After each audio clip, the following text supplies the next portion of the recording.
it is never what has happened to us, but our perception of what has happened that creates our reality. So when when something happens, if we have a preconceived idea or a judgment of that thing, we'll often have a subjective bias and a confirmation bias that supports this judgment or this story.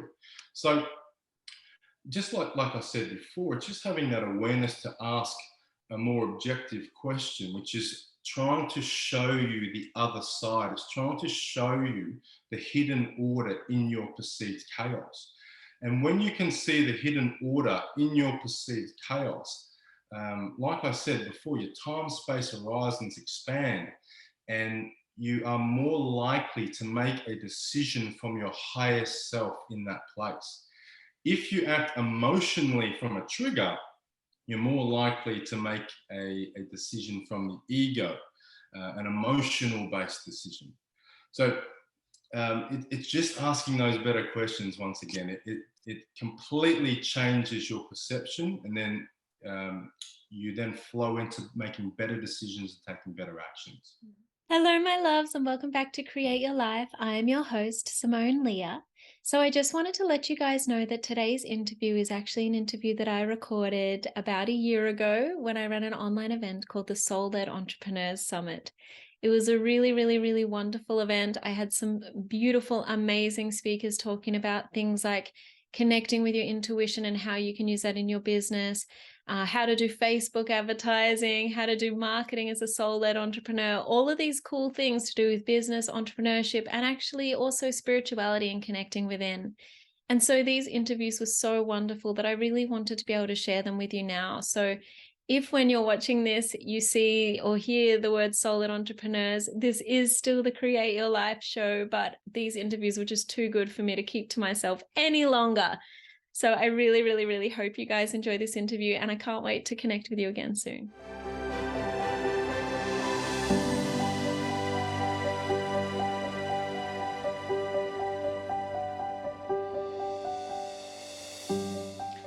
Hello, and welcome back to Soul-Led Entrepreneurs. I'm your host, Simone Leah, and today I had the absolute pleasure of interviewing Dylan Willis, who is the author of Rebirthing, which is an amazing book about the power of transformation and his personal transformational journey.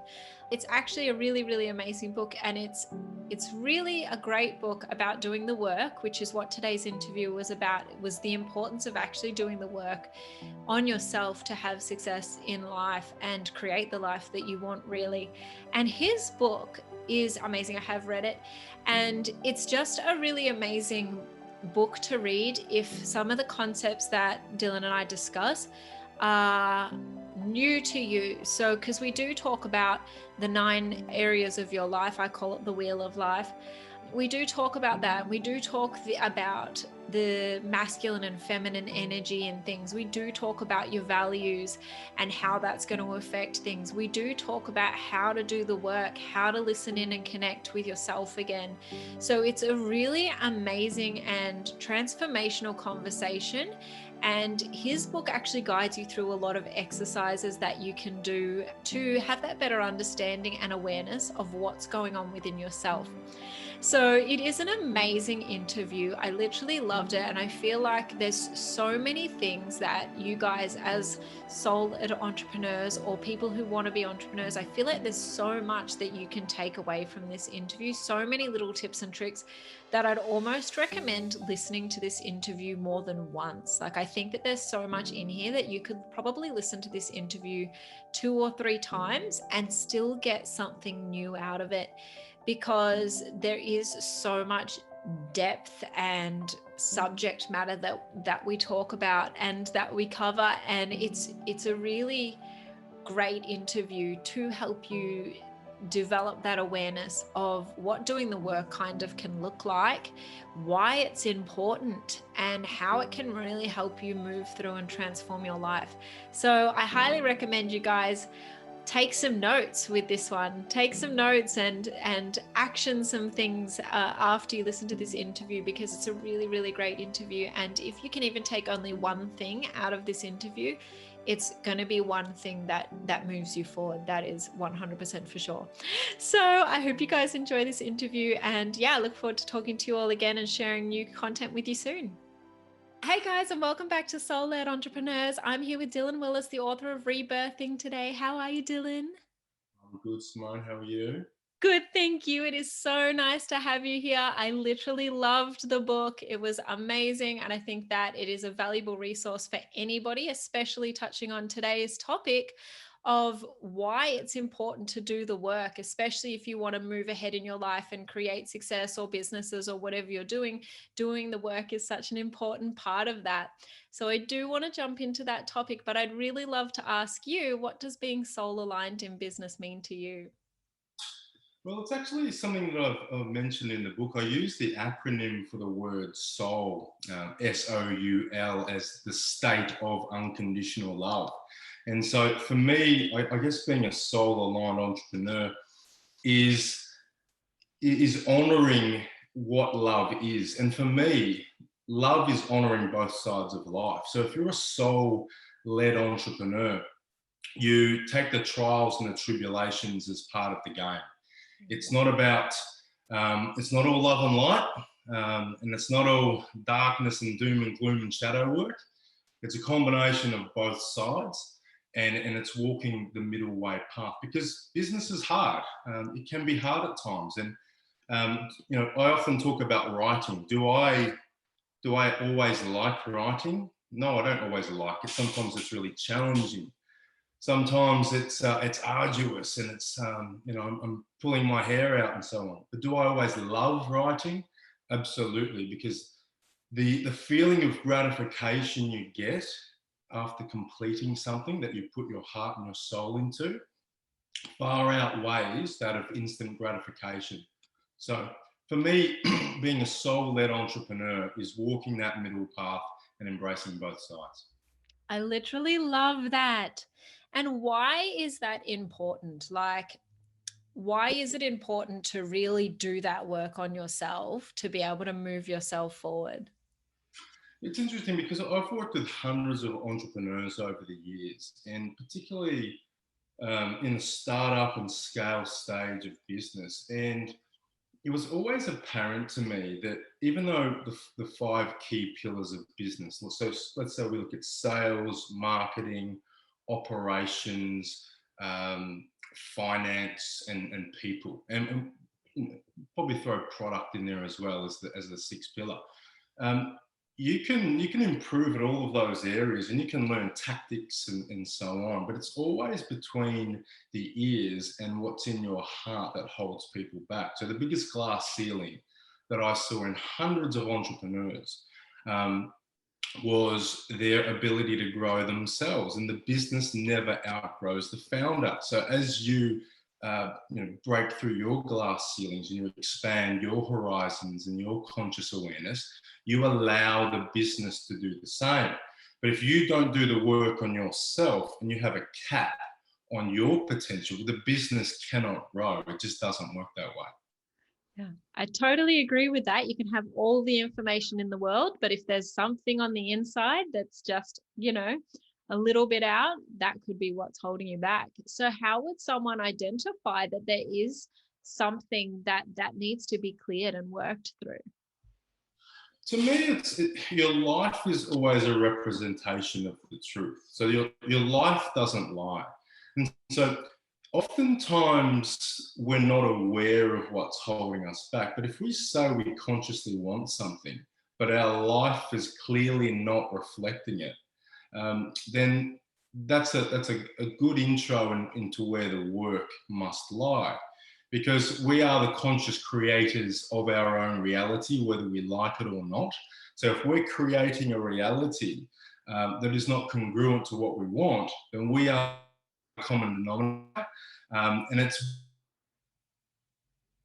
doing a 180-degree flip and having a look on the other side of that as to where some of the challenges might lie. So it's developing that awareness that what you want isn't necessarily matching up with what you've got.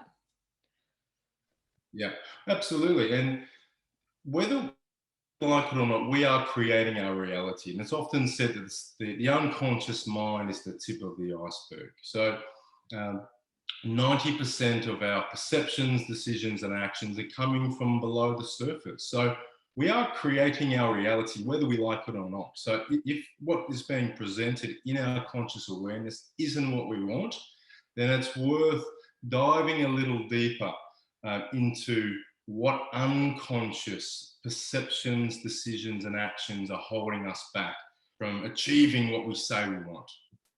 That's amazing. And how can we even dive into that sort of stuff? Like, how, if someone's like, there's something not right here, how do they even start the process of looking into that? Well, in my view, one of the biggest keys is solitude. If you want to know what you're clinging to and what you're holding on to and what is holding you back, a lot of people in today's society don't want to sit with themselves. And if you sit with your fears for long enough and your frustrations for long enough, they will lead you to what you're holding on to and what you're clinging to. So for me, the first step to playing the inner game is always spending time with the only person in the world who is creating your reality, and that is you. And if you're willing to spend enough time with yourself and you're willing to go to the edge of your tolerance for your fears, your frustrations, they will ultimately lead you to the work that you need to do. I love that. I do definitely 100% agree with that.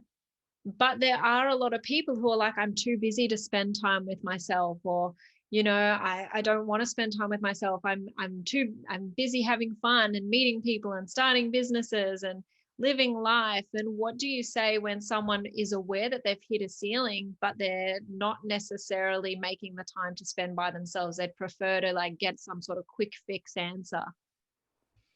Well, that's the world that we're living in at the moment, isn't it? It's the case of instant gratification and what I like to refer to as opiates for the masses. There are a lot of people out there on Instagram, a lot of influencers and gurus that sell these opiates to the masses, and they are, happy pills. It's the quick bite of motivation. It's that instant gratification. But what I would say to a person that is always seeking that is that we only seek pleasure to avoid pain. So our primal instinct always to avoid pain and seek pleasure. If you find yourself constantly being drawn to bites of pleasure, instant dopamine hits, opiates, and so on, then that's your physiology telling you you're not congruent and aligned. And I think it was Henry David Thoreau who said, the mass of men live lives of quiet desperation.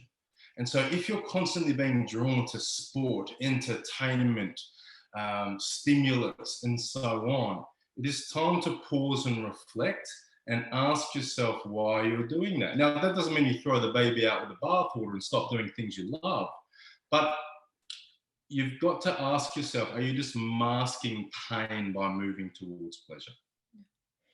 So if someone has identified that, can they start small? Like, is there a way to ease themselves into this reflection and what potentially could feel like pain time? Is there a way that they can start that in a way that's a little bit less daunting, or do they need to go straight into an hour of journaling and meditation a day, or how would you recommend getting started? Well, it's often said that the quality of your life is determined by the quality of your questions. I really believe it's just asking slightly different questions of yourself. So, for example, if something's challenging in your life and you're asking, why did this happen to me? A subtle shift to how is this happening for me can completely change your perceptions. So, even if you look at your life and you're quote unquote successful, or you might believe that you are fulfilled in some way, you might be chasing success. it's a simple question of, is this still serving me? Yes, it is served, but does it still serve me to becoming the person that I know deep down I can become? So for me, it's all a perception game. Our perception is our reality. So the best thing is always to pause in the space between your triggers and your conditioned responses. And in that space, just ask different questions. And if you ask different questions, it might lead you to different answers. I love that. So it's something that you can kind of do as your day is going along, and just take that minute in between minutes or seconds, I suppose, to just connect in and ask the quality questions then, as opposed to necessarily setting up this potentially stressful new routine. You can literally just check in with yourself as you're going along. Yeah, absolutely. And that's really what mindfulness is, isn't it? Just being present and aware. And if you're present and aware, your time space horizons expand in the moment, and you can ask more objective questions. An objective question is just looking at both sides of the equation and getting a more centered response, rather than asking a one-sided question and having a subjective bias confirming the response that you want. It's just taking that extra time, that spatial awareness, and asking better questions. And as you said, just checking in consistently, whether you've got a structure for that in some type of journal format, or whether it's just you take a few moments, multiple times a day, and just check in. I think that's a massive thing to do to lead a conscious life. I literally love that. So if someone has come up against something and they're like, okay, cool, I've been triggered, I'm having a look at this.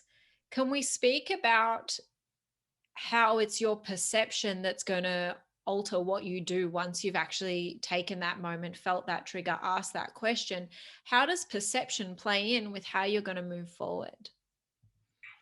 Well, perception, when you balance your perceptions, you just bring objectivity to a scenario. So it is never what has happened to us, but our perception of what has happened that creates our reality. So when we when something happens, if we have a preconceived idea or a judgment of that thing, we'll often have a subjective bias and a confirmation bias that supports this judgment or this story. So just like I said before, it's just having that awareness to ask a more objective question, which is trying to show you the other side. It's trying to show you the hidden order in your perceived chaos. And when you can see the hidden order in your perceived chaos, like I said before, your time space horizons expand, and you are more likely to make a decision from your highest self in that place. If you act emotionally from a trigger, you're more likely to make a decision from the ego, an emotional based decision. So it's just asking those better questions once again. It completely changes your perception, and then you then flow into making better decisions and taking better actions. I literally love that we've even touched on the ego and then connecting in with the higher self. So how can someone know whether something is coming from their ego or whether it's coming from their higher self? Well, I used the acronym before of the soul, the SOUL, the state of unconditional love. And an acronym that you might use to define the ego would be EGO, edging God out. And when you've edged God or source or the divine spirit, whatever you choose to call it, for me, that's a definition of an ego-based decision. It's not if the state of unconditional love embraces both sides, the ego is only looking at one side, and it often lends itself to an attachment to that one side.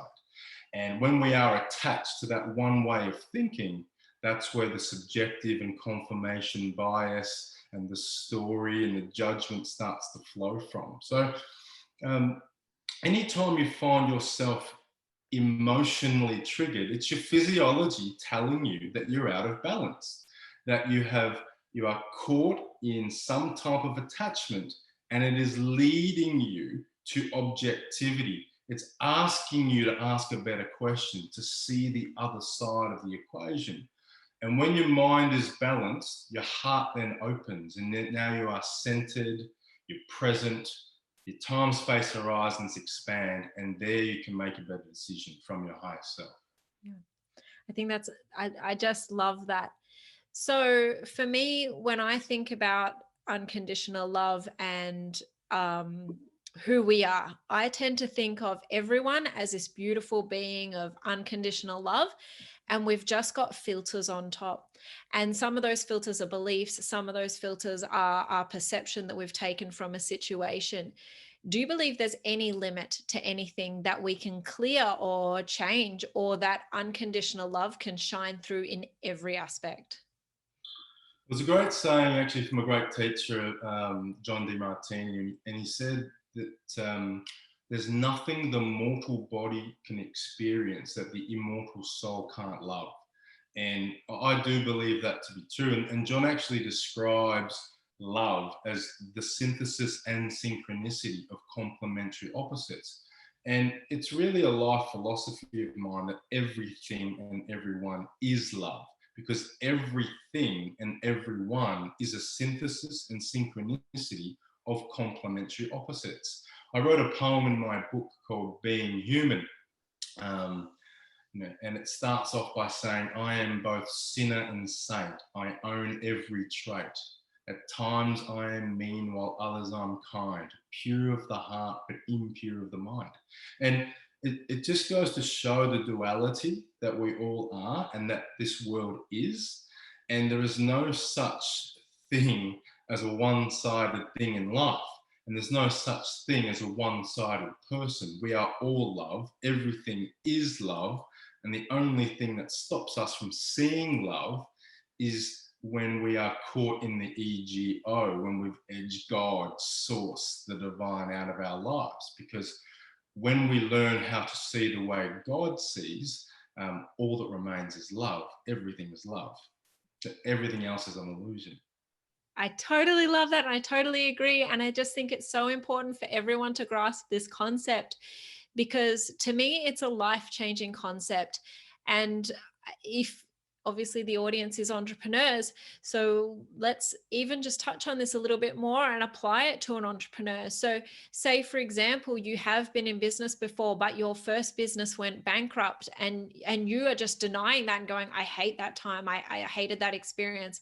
What would you say to someone, and how could they really work in and start to see that that experience was love and is a part of love? Mm-hmm. Well, first of all, it's learning to see failure as feedback.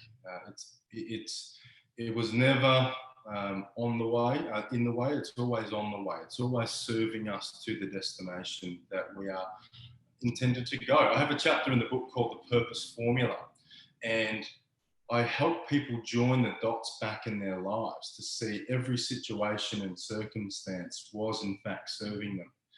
And so it comes back to that ability to see all as love, and to see all as love is to see things objectively, to see both sides. Yes, there were challenges and trials and tribulations and so on, but there was also a seed of opportunity in all of it. There might have been contacts we met, there might have been lessons we learned. We might have learned how not to do things. It might have reinforced our values. It might have instilled resilience in us. There's no such thing as a one-sided event. If we want to keep telling ourselves a story and play the victim, then that's what we'll see. But once again, if we come from that place of the higher self and choose to see all as love, you can't help but see that everything is serving us.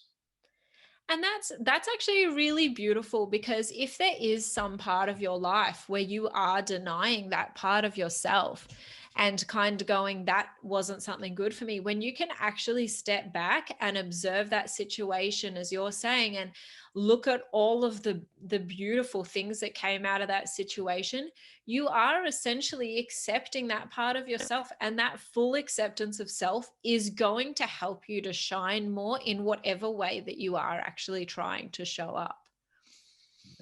Absolutely. And it's the same in business. It's when you can truly see that everything that you were experiencing was not about that moment. It was about preparing you for the next.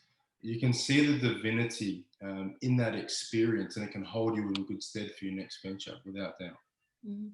And even looking at the things that didn't quite align, things that you might have felt like you missed out on, even looking back at those and changing the perception to something along the lines of, well, actually, if that had happened, then all of these other things might not have happened. And just really owning every experience, regardless of how you're currently perceiving it in the moment, and just going, no, that was a good experience. There is that brighter side to everything.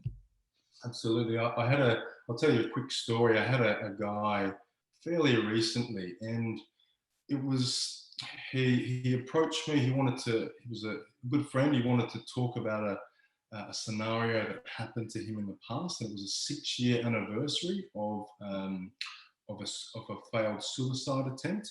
And he was feeling a lot of emotional triggers that came up. And so we sat down, we went out for coffee, had a bit of a chat, and I asked him how he was feeling, and he just said he felt so much guilt for what he had done and the pain that he put everyone through. And so he was operating from a really subjective bias that no good had come from this story and from what he had done. And so I flipped the script and I asked him some more objective questions. I asked him what were the positives, the benefits and the opportunities that have come out of this experience. And he shared with me that he got closer to his mother than he'd ever been before. They were estranged, and after the attempt, they bonded, they came together. He then realized that he was sent to therapy, and he met someone who introduced him to his wife. And now he's married to this woman because of what happened. And I said to him, "Don't you have a little girl now?" And his head dropped into his hands, because he couldn't see that attempt of suicide led him to his daughter. He couldn't see it because he was so blinded by what he had done, what he should have done, how things should have been. And he was attached to a fantasy. But when he was able to see things as they are and the divine perfection of it all, he was humble to his core. So that's just an example. If you choose to see, there are hidden benefits in anything for those who have the courage to see it. And that can be benefits to self, to other, or to all. And they are primary but also secondary and flow-on benefits that are there if you're courageous enough to dive in, do the inner work, do the journaling, ask the better questions. You'll see that hidden order. I literally really love that. And thank you so much for sharing that story. I think it's a really magical moment when you can connect the dots between something that seems so horrible and dark, and connect the dots that it actually created something so beautiful and light, such as his beautiful daughter. So I really thank you for sharing that. That's amazing. But I really loved also that you said it's a choice, that we get to choose the way we see things. So if someone is wanting to start choosing to see things a different way, you've mentioned journaling and things like that. What are some of the little actions that they can take on a deeper level than just checking in at the time? Is there other things they can do to really start moving through some of that stuff? Well, I'm a big believer in this world of duality. You need two elements. You do need the masculine and the feminine. And so the feminine would be, being in flow and that creative space, and that, having that time to to journal and so on. But the masculine will be having some rigor, some structure, some accountability, and building something around that. And so, for example, obviously I've created a program. There are other people that have programs out there.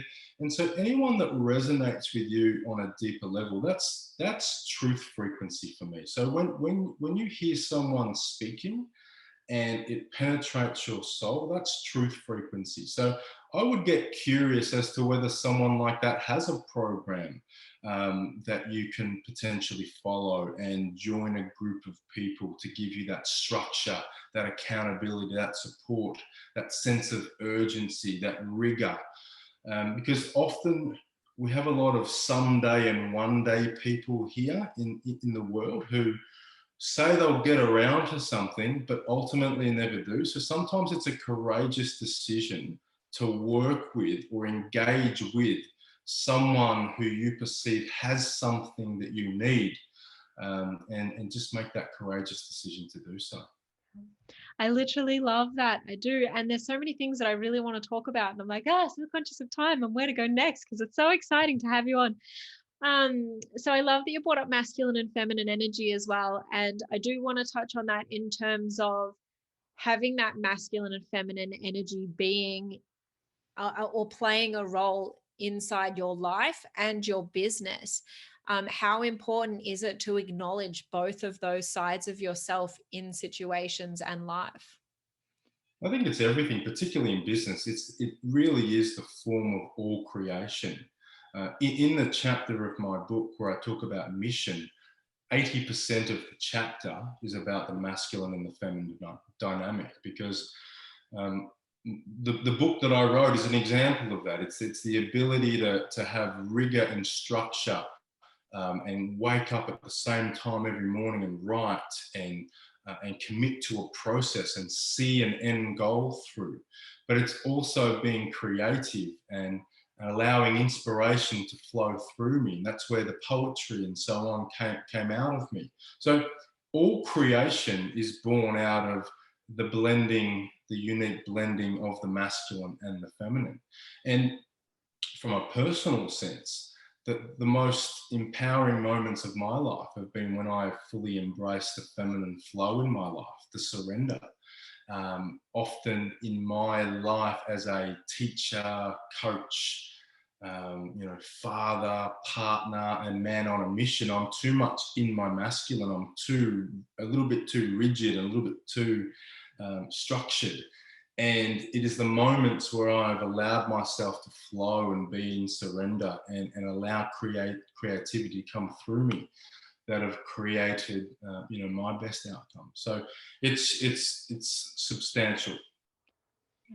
Even just having that awareness of where you naturally side, like there's a lot of people in the world today, whether they're female or male, who do naturally side with that masculine energy of do, do, do, do, do.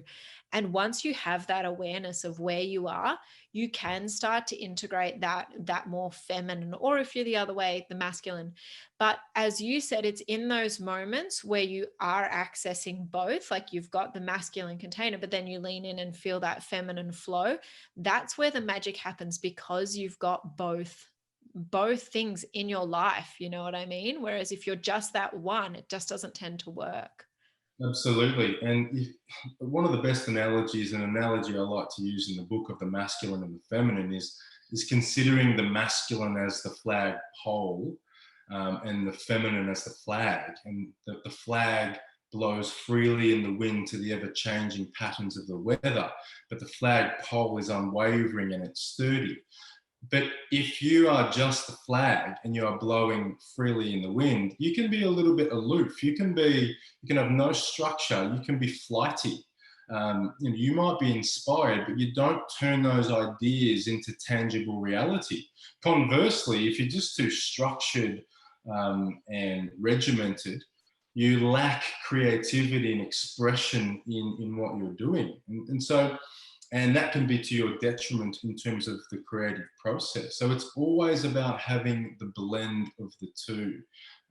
All great pursuits are born out of a harmonious union of masculine and feminine. And you literally can see this in all aspects of life. In all dynamics, there's always going to be a masculine and feminine dynamic. And in business, as you're saying before, it's kind of like the masculine is the container and the feminine energy is the flow. And just having that awareness and that alignment within self, it really does help just to move everything forward. I do also want to touch on, and I call it the wheel of life, but I think you call it like the nine different pillars. And so if someone is finding that they've got some block in their business or something's going on, do you think that same sort of block can relate to those other pillars as well? Like if they're showing up in their business and they're completely say, I'm really structured, but there's no flow. Do you think that also flows on to those other pillars?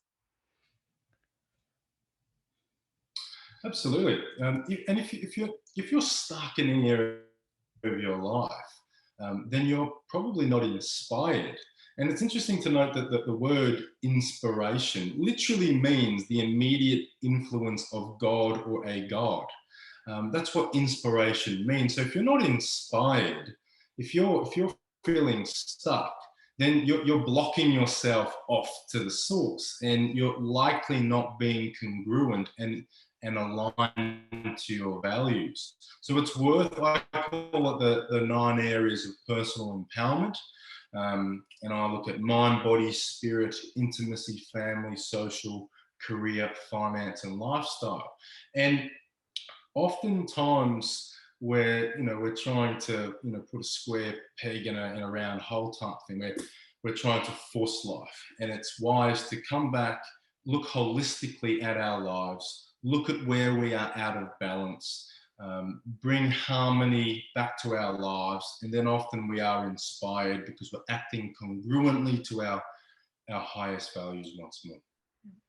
I literally love that. And I do think it's so important to have that view of your whole life. And you do mention in the book as well that sometimes you can have balance in all of those 9 areas, but sometimes you are going to need to prioritize 1 or 2 or 3 of those areas more than others.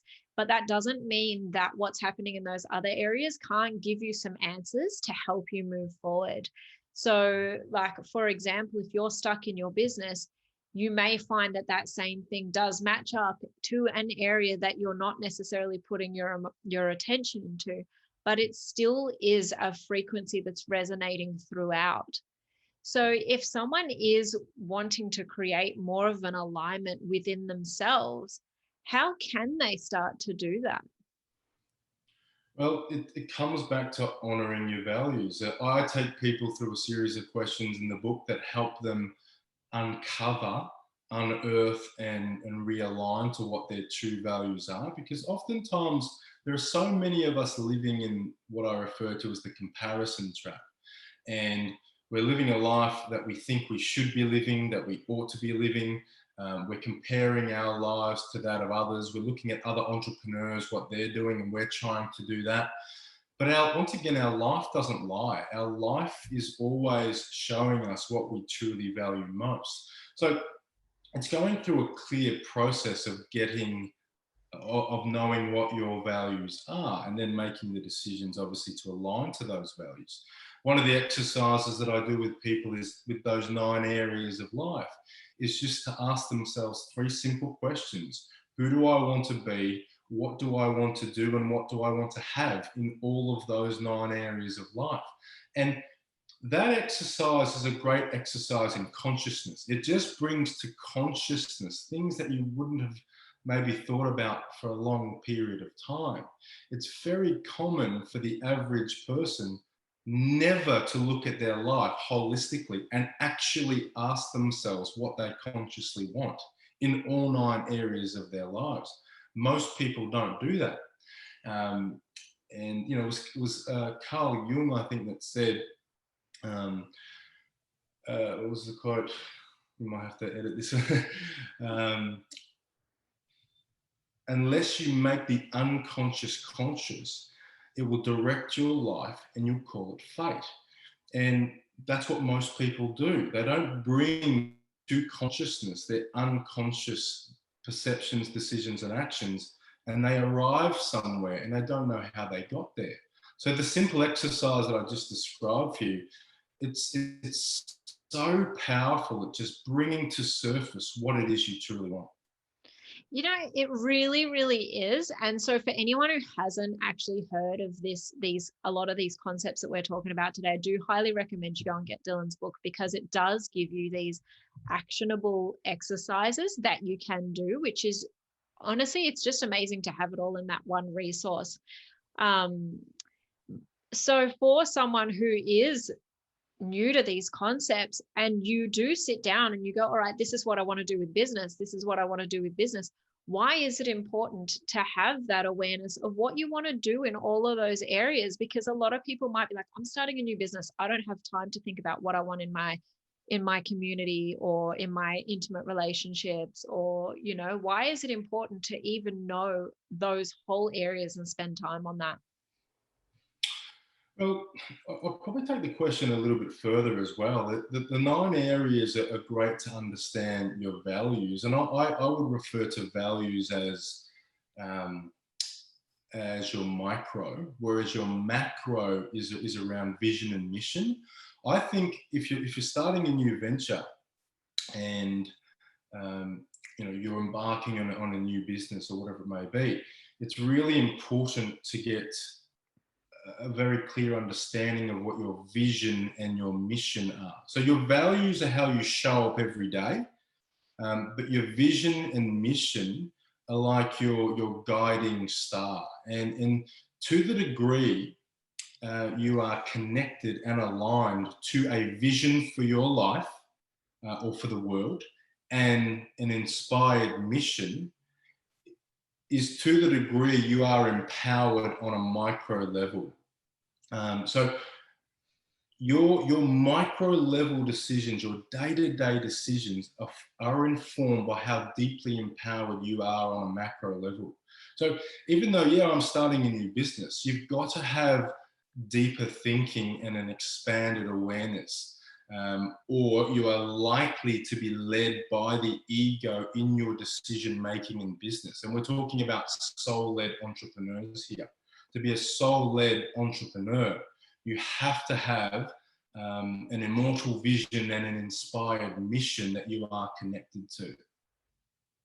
I literally love that answer. Thank you so much for sharing that, because I think that is true. You can't be a soul-led entrepreneur and just be looking at that, how do I feel in the moment? There needs to be that bigger connection to whatever it is for you, but there needs to be that bigger connection to your vision and your values and why you're here. Because if you're just saying on that level of how do I feel in the moment, yeah, you might be soul led, but you're also a little bit blowing in the wind of the moments. Whereas when you can get that clarity around the vision you're wanting to make, then you can receive that guidance through from your soul to head you in that direction. Absolutely, and your sacrifice. The greatest accomplishments in life and in business are always born out of what we are willing to sacrifice. The challenge with values, if we look at our 9 areas of life and we try to be everything to everyone, we can fall into compromise, and compromise leads us to be a depleted individual that's neither here nor there for the people in our lives and for our business. So we have to prioritize our values, but we have to truly understand what our vision and mission is and the sacrifices we are willing to undertake in order to achieve that. And you only look through the pages of history that anyone who has achieved great pursuits in their life, it's been born out of sacrifice. It's the archetypical story of Christ as well. It's the sacrifice for the greater good that always creates our greatest accomplishments. And without it really understanding your vision and your mission, it's really hard to have something greater to strive for. And I think if you don't have that as well, it'd even be hard to have that awareness of why things aren't working or when things aren't working. Because if you don't have that awareness of, okay, this is what I'm heading for and this is what I'm going for, then you can't really pick up on those little things that are taking you in the wrong direction or giving you a little bit of resistance. There might be things that you're like, oh, I'll do that tomorrow, I'll do that tomorrow, and you're forever doing that tomorrow. But if you've got that awareness of your actual vision for where you're going, you can hear your guidance that's going, no, no, that one's today. And by doing that one today, it might lead to all of these other things that wouldn't have happened. But because you're connected in, you actually can have the awareness to listen to that. Absolutely, and you mentioned the Alchemist just before, and it's a great story, and it's probably the best business book you could ever read because it's about a personal legend, it's about a vision and a mission, and Santiago, who takes the journey to the pyramids of Egypt to follow his personal legend, at one point in the journey has to work in the crystal merchant store for a good year before he then has to take the next step and go on the rest of his journey. And sometimes business is like that. It's not linear. You have setbacks. You have to sidestep. You have to go. You have to take detours. And to the degree you are connected to that vision and to that mission, as Paulo Coelho says in the book, is to the degree you're connected to the soul of the world. You are in sync with the signs and the synchronicities and the omens. You take the trials and the tribulations and the lessons all as one and the same, and you keep forging forward towards that chief aim. Yeah. And it is great to see that and to acknowledge the fact that in the book he is there for a year. So even though you might not necessarily be doing something in your life right now that's 100% aligned with your vision, so say you are still working at a job or a full-time job while you set up your entrepreneurial pursuit that follows your soul and that's what you want to do, it's okay to still have that other thing going on, that other job, but knowing what your vision is and that you're moving towards it is so important. And it's going to be what gets you through when you're not doing the things that are 100% what you want to do as well. Absolutely. You either do what you love or you love what you do. And if you're not doing what you love, then you need to learn to love what you do. And how do you learn to do that? By linking how what you're currently doing is serving you. Is it helping you build contacts? Is it helping you build skills? Is it funding your business or your future business? It is serving you in some way, shape, or form. And if you can learn to see it, you can learn to see how it's always serving you toward that chief aim, then you don't get trapped in those pitfalls of resentment and bitterness and blame and so on.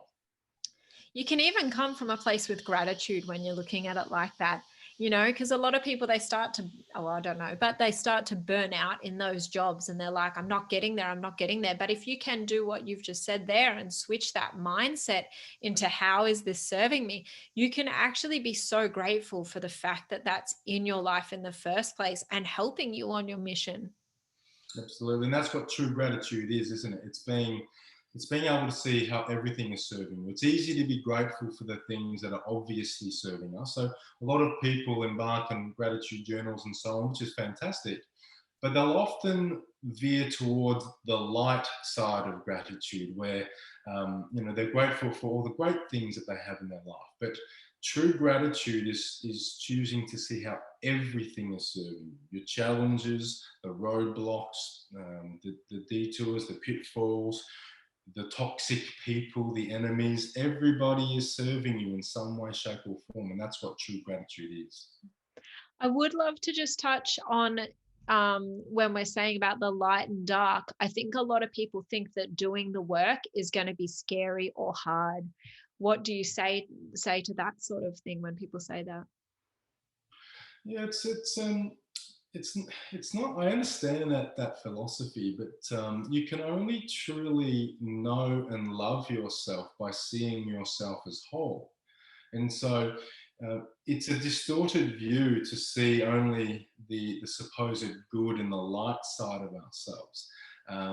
But you cannot love yourself by disowning half of who you are. And this is the most common pitfall that I see in self-love practice, is that people start journaling or meditating, they start taking on a new hobby, they cut toxic food and toxic people out of their lives and so on. And these are great and they show loving intent. But to truly love yourself, you have to own your shadows. You have to bring to light, the disowned and unloved aspects of yourself. And only when you can do that can you truly become whole. Can you truly see wholeness in other people? And can you truly see that everything is whole? It's all perfect, and it always has been. And so I can understand that it might be a scary proposition, but the cave you fear to enter holds the treasure you seek, as Joseph Campbell said. So the reward, and that is at the end of this sacrifice, is so rewarding. And I think that, I don't know if people realize this, but you don't have to do that alone. You can walk into your shadows with someone holding your hand. You can go and work with someone to get to those deepest parts of yourself if you can't fully allow yourself to get there on your own, which a lot of the times, if something is really hard for you to really lean into, it can be easier to shift that perspective and move through that with somebody else. So it's not this big scary concept of I'm going to start journaling and sit at home crying for 4 hours. It's not that, I mean, there can be days when you are doing the work on yourself by yourself, and you do that because that's what you feel in your soul level, that's what you need to get it out. But there is also that element of other days you might be like, I really want to work through this, but I can't do it. I'm going to do it with someone else. And that's okay as well. Like just listening to yourself and doing the work the way that will get you the results that you want. It doesn't need to be just a solo process. Yeah, absolutely. Could agree more. Yeah, definitely. So, if someone was wanting to start on having more of a journey with doing the work in themselves, what's 3 top tips that you would suggest that people can look at and use? Some that I mentioned earlier, I do believe that solitude is a great first step. It to when the inner voice is louder than the voices on the outside, that's really when you begin to master your life. And we're in a world right now where we are bombarded with opinions from everyone, from the media, from people on social media, and it's a very noisy world out there. So definitely, as Paulo Coelho says, that solitude is not the absence of company, but an opportunity for our soul to speak to us and tell us what to do with our lives. And so the greatest, the biggest decisions I've ever had to make, I got the answers in solitude. So for me, it's always solitude. It's the greatest teacher I've ever known. The second one would be just pay attention to who you resonate with. We're all on social media and we all follow certain people and coaches and supposed gurus and so on. But there's a truth frequency of resonance. And when someone speaks truth, and it really speaks to you, and you notice how your physiology feels, that's a teacher that you might want to follow. Because there's a lot of people talking smack out there, but if your physiology is calling you to work with that individual because it's resonating on a deep level, when the student is ready, the teacher will appear. So I would say resonance is a key point for finding your teacher. And the third one I'd say would be embracing the both sides of life, as we just talked about, would be understanding that this journey is a two-sided journey, and you will have bad days, and that's okay. And it's okay to not feel good. And that's really what this game is about. It's you will fail, and maybe fail 100 times, but it's not about whether you fail, it's about how quickly you come back to the centered, balanced orientation. And this is what I often see in the work that I do with people is they like who they are becoming, but when that old trigger appears and they go back to that dark side of themselves that they have unloved and disowned, they get hard on themselves. But then they come back in 2 days, back to center, when previously it might have taken 3 weeks or 3 months, and they might have stayed in a rut for a period of time. So the third one is really just embracing both sides. And the mark of your progress is how quickly you synthesize the order and the chaos and come back to the middle way and push on forward. Embrace both sides, because that is what love is. The state of unconditional love is the synthesis and synchronicity of complementary opposites. So embrace both sides of life. I literally love that. I totally agree with all of that. And I love that you use the word embrace, because I think a lot of times people will be like, that bad thing happened, and then they'll just move on. But you do need to actually have that moment, acknowledge whatever that was, maybe take 5 minutes and then move forward. And like you said, you don't want that to take 3 months until you move forward. If you can embrace that, deal with it, and move forward quickly, that's great. But you do still need to have that moment of embrace and then release and move forward. Because like for some people, a process might have taken 3 months, and with now what we're talking about, it takes them 2 days to pick up and keep moving forward. And that has been them embracing that and then moving forward. And that response time might go down, and it might get to a point where it does take only 5 minutes, but it is about embracing both sides. So I don't know whether that resonates with you, but yeah, absolutely. And it probably leads us to another point, which is if you have to fight a dragon, you should go to its lair before it comes to your village, as Jordan Peterson says. And if you've been triggered in that moment, you've got two options. You can turn away from it, or you can turn into it. And so if it's triggered you, something's still there. And so you can turn away from it, and you can move away from pain and move towards pleasure, or you can voluntarily enter the lair and slay the dragon. And that's where the true power lies. So there's a real gift in those triggers, and those triggers will never go away. They will just change, and they will amplify as you scale on your journey. There's a great story of Oprah Winfrey where she's interviewed thousands and thousands of people, and she shared that she asked this question to everybody at the end of their interview. How did you find that? And their reply was always, how was I? Was I good enough? Was that okay? Every person that she interviewed wanted to know that they were okay, were they worthy. So it never goes away. And she's interviewing elite athletes, politicians, world leaders, business leaders. They all wanted to know that they were okay. And it doesn't matter where you are, there's always going to be the trigger there. You're always going to worry whether you've done enough or whether you are worthy enough. It never goes away. It just amplifies. yeah. So it's just about being aware of it and moving through and leaning in, really, isn't it? Yeah. Do you have a resource that you would recommend for people who are starting on these sort of journeys? Yeah, I mean, there's a lot of resources out there. It's a hard one to pinpoint, but I'd probably go back to what I said before about pay attention to who resonates with you and then dive deeper into their work. And usually anyone that you follow via any means on social media is usually has a program or something on the back end. And they offer something to go deeper into their work. So whether it was my work or John DeMartini, who I recommend as a great resource, that he's got a great program called the Breakthrough Experience, which is a powerful program that can give you an insight into the shadow work and owning both sides and having a vision that is bigger than yourself. But there are so many teachers out there. I'd rather not necessarily point people in the direction but just pay attention to who resonates with them and get curious and dive deeper.